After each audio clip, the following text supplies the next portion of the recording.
Very few people are successful at 23. Yeah, it actually depends on how you define success. Looking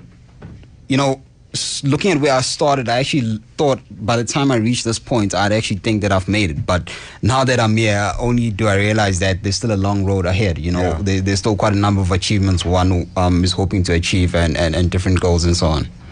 Who are some of the people you looked up to or have looked up to over the years?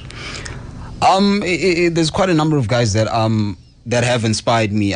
People such as your Colin Mashawana, a great successful businessman. People such as your Sandile Zungus, your Patrice Motsepas, and so on. Yeah. So those people have inspired you. Definitely. Looking at where they come from and where they are today, it has truly made me realize that anything is possible. Tell me, when did your interest in trading start? It basically started off while I was still in school. At that time, little was I aware about the currency market, but at that time, the only thing that one knew was that most successful guys are basically shareholders of different companies, and that's where basically the curiosity came about as to how does one purchase a share in a company. And basically that's how I got introduced to the stock market, of which I later on moved on to the currency market, which is what we call Forex. Did you join a company as a trader? For me, it started off very sort of as a casual thing, in terms of downloading books, purchasing books, just getting advice over the internet, watching videos and so on, of which only at a later stage did I actually start approaching guys to seek some assistance and obviously some mentorship. All right, so you are self-taught, in other words? Self-taught with a bit of mentorship within it, yeah. But there's no particular institution that I actually went into to basically, yeah. Speaking to Sandile Shezi, co-owner and founder of the Global Forex Institute. Okay, so you told us where your interest in trading came from. Yeah. What was your next step? Because there seems to be a hell of a leap from just being interested in it to actually opening up your own operation. Your own company. What were you doing in the interim? It was basically training myself, right, and obviously trying to equip one's with as much knowledge as possible.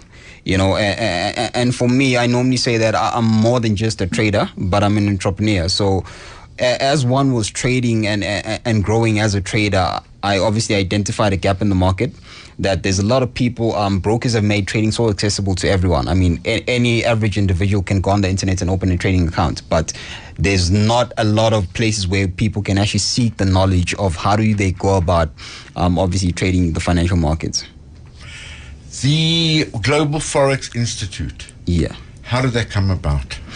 That basically came about when we identified that gap, that, I personally struggled in terms of getting the right kind of knowledge. So it was a matter of getting a bit of advice from here and there, and which is why I say to myself, if one could establish a platform where people can come together, not only learn but also trade together. Hence, we don't just do trainings, we also do mentorships.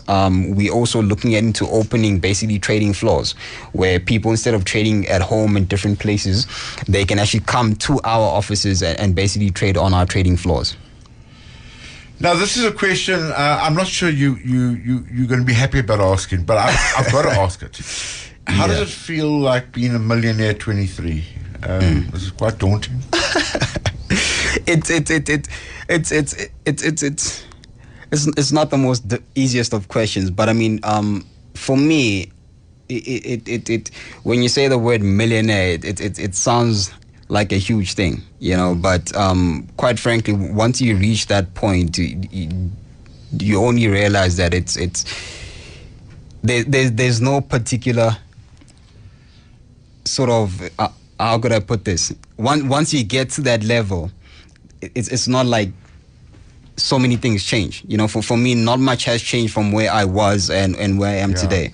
It's just a matter of obviously trying to grow every day and better oneself. Now, the money you have made, would you say it's from teaching or would you say it's from trading? I would say it's a combination of both. Right. It's definitely, I'd be lying if I was to say it's just trading. Yeah. But it's a combination of both, because the company does focus on both, the trading side as well as obviously the training side. Amazing. I'm just sitting and watching. I was trying to think where I was when I was 24. I was studying a BCom, actually. I was at Wits studying for my BCom. BCom accounting. Yeah, BCom accounting. Okay. And I was a stockbroker for 15 years. All right. At the JSD, yeah. All right. No, yeah, so that's I know the world of trading. What do you actually do now at the Global Forex Institute? What is your day-to-day look like?